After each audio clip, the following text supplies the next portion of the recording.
Hey, how's it going, everybody? Got some more pickups to show you guys, and not too much stuff to show, but for a small amount of stuff, man, I gotta say, I scored at every yard sale I hit today. Just amazing finds. A lot of it just, you can definitely say it was luck. As one of the games that I got, man, that was the only one they had, and it happened to be a really good game.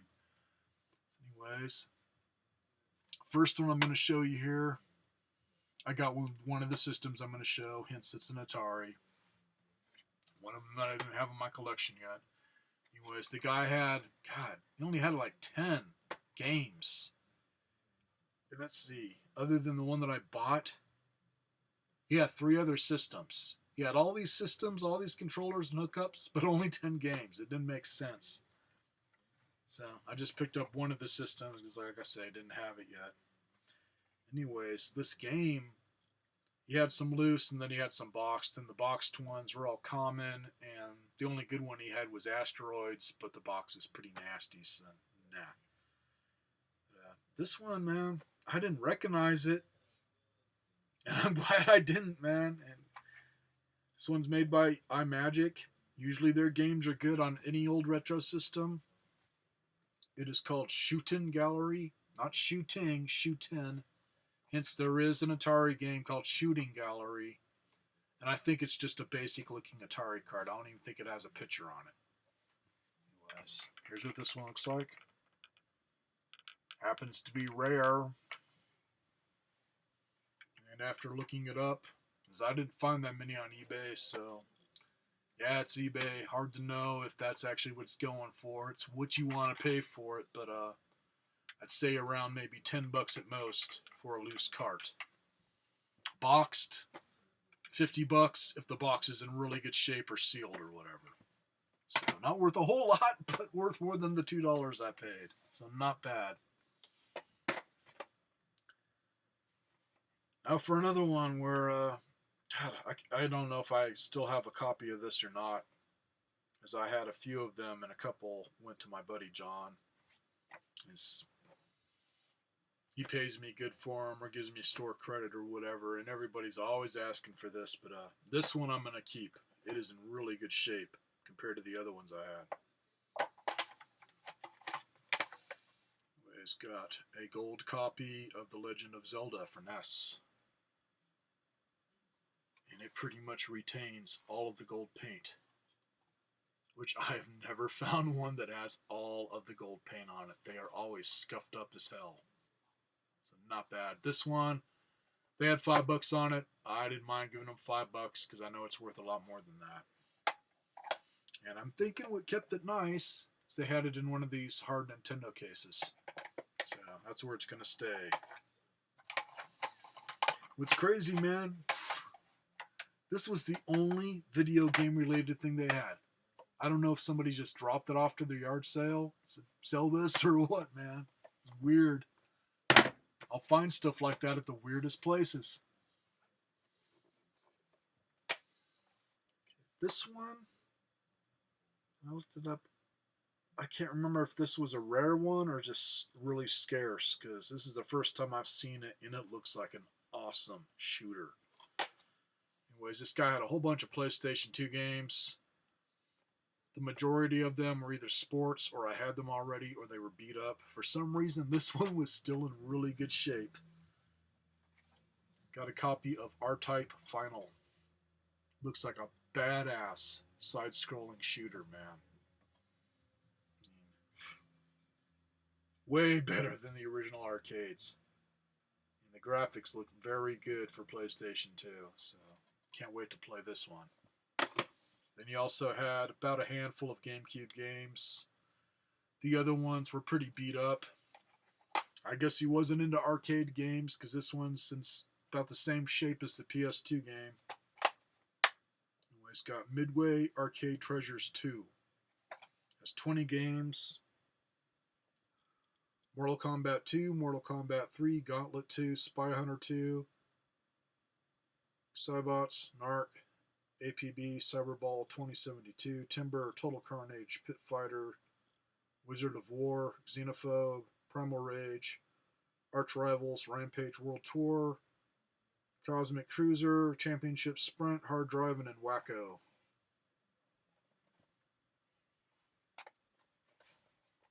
Yes, both of these are all complete, I believe. Yep, all complete on both. Everything's in great shape. Now for the systems. This one, I'm glad nobody picked up. And I figured nobody'd pick it up. Mainly because the cord has been cut that goes to the TV, but that's easy to replace as you just open it up, unplug it, pop in a new one. The only thing that's one thing I haven't done other than clean this is it really needs to be cleaned up, but it's not in bad shape. Got a Telegames 6er, and this is the light version. So, not in bad shape. Just needs a lot of cleaning. And on the cord, man, I find this a lot when I see Atari stuff. As I did it when I was a teenager, cut the end of the cord off down to bare wire so you can just wire it into the TV instead of using those crappy switch boxes. Anyways, got that for $10. Same place that I got that Atari cart. So, not too bad. And the difference between this and the heavy, on the heavy one, which is on a shelf behind me, this bottom half is really thick plastic, which also weighs it down a lot. This one's got the same gut, so it's got some weight to it as everything's encased in metal, but that thick plastic really adds to it. Hence heavy 6er. Now for the holy freaking sheep shit find of the day. This, I'm so happy somebody brought it to him, and it wasn't one of his, because he had no clue on it. I don't know why, because this dude's a collector like me. In fact, he's the guy that I sold my dad's car to. And he was telling me, come back tomorrow, man, or Sunday, because I'm going to bring out some of my video game stuff to sell. And say he's a collector, so there might be some other cool stuff tomorrow. Anyways, that I got here. And I had never seen one of these before out in the wild, so very lucky to find this. This is a PlayStation Programmer Tool Debugging Station. And this is the green variation that has the regular old PlayStation 1 type hookup for your power, where it's like a boombox cable. The one that I see a lot of when I was checking on eBay and other places to see the value on this, since they're worth a lot, is the blue one has an external power supply.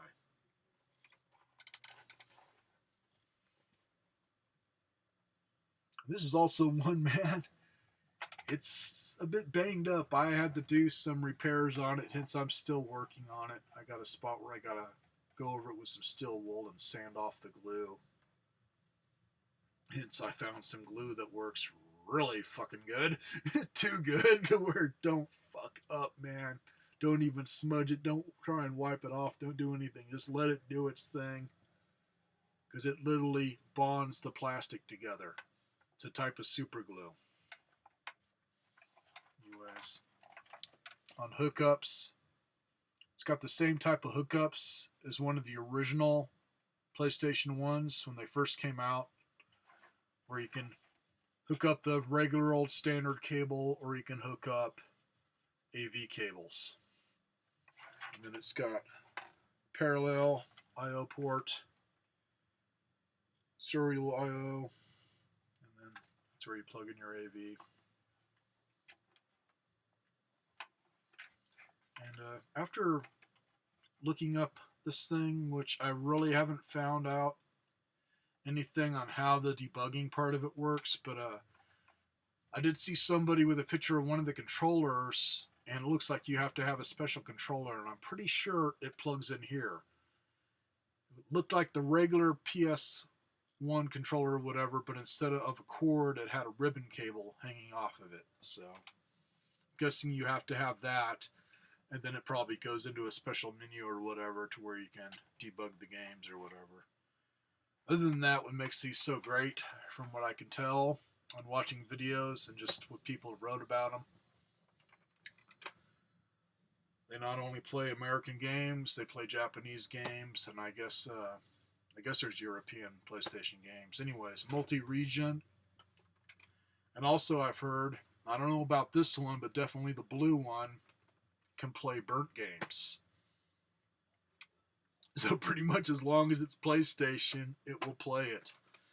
In fact, somebody even had some bootleg games, and they were showing it play one. It was a Pepsi Man, some type of bootleg game. I don't know where it was from, but loaded it right up. So pretty damn cool. Hence probably why they're worth so damn much. So otherwise you'd have to have it chipped to do multi-region. So hopefully we'll take that shit out, and I will have some more stuff to show you guys tomorrow. I do have a custom system I will be showing. Another color shift one. Not the one I was talking about in the last vid, but one that I just got done painting. I just got to put it all back together. I just haven't taken the time to do it. It is a Dreamcast, and a little bit on putting it back together as it's like a puzzle. But found a new brand of color shift paint that I have never tried before. It is not cheap.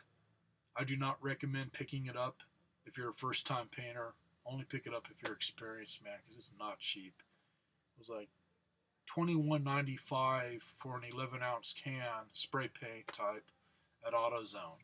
You might be able to find it cheaper, but so far AutoZone's the only place I can find it at. I haven't checked like Home Depot or whatever. And it's made by Rust-Oleum. It's just Rust-Oleum Color Shift. Stands out. Shouldn't be hard to find if you got a store that sells it. But man, so far, I'm not going to be doing another Dreamcast. I'm thinking because there's so many angles and little crevices and stuff on how it's designed, it didn't exactly spread out like it should have.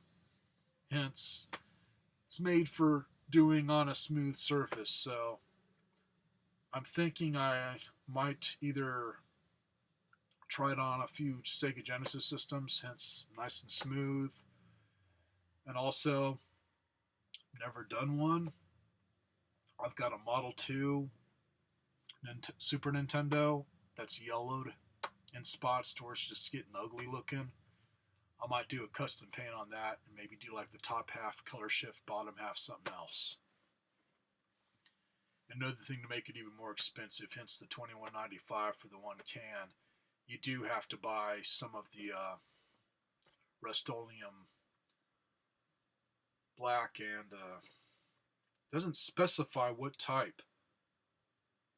It's like I was going on what one guy used, and he was satisfied, and I'm definitely satisfied on how the color shift came, man. It's wicked shit. But I used semi-gloss black, like mid-gloss or whatever, and then somebody else was using high gloss, and still got a good effect. So I'm thinking as long as it's got black paint for your background, and it's if you just spray on the color shift stuff, it's like clear enamel, which basically that's what it is clear enamel paint. And then I'm thinking the way it color shifts is there's different colors of just ground up flake.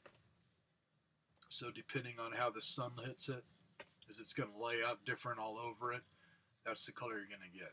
Or I may be wrong, man, because this stamp stuff, it's like getting the Duplicolor Mirage kits all mixed together in a big bucket with a very small slice of meat on top and a quail's egg, man. I counted at least 5 colors. It's very cool. It's like the ones that stand out the most. It's red, blue, and purple. Seeing some golds. If you get it almost level and look at it, like just skimming across the top, really bright light, you'll get a lot of gold. Had it to where I almost had it going yellow. I mean, it's really, really cool. So definitely worth picking up, man, if you want to try it on something. So So I got to dig through my systems. But I figure I'll have that one put together tomorrow or Sunday, and I'll show it in an outside vid.